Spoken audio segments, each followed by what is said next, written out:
Avui, què és una sinusitis?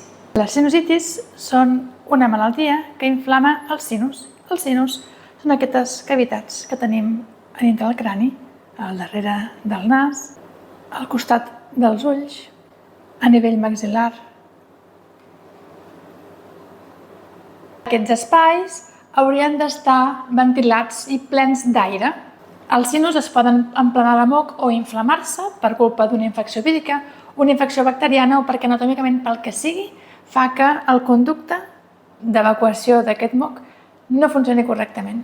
Es poden emplenar de moc o bé inflamar-se per culpa d'un virus, d'una bactèria, o també de vegades pel que sigui que faci que s'obstrueixin els conductes que haurien de drenar aquests espais. La fisioteràpia respiratòria et pot aportar eines, instruments i tècniques respiratòries per ajudar-te a desinflamar, a netejar i a que ventilin millor aquests sinus. Salut i inspira't!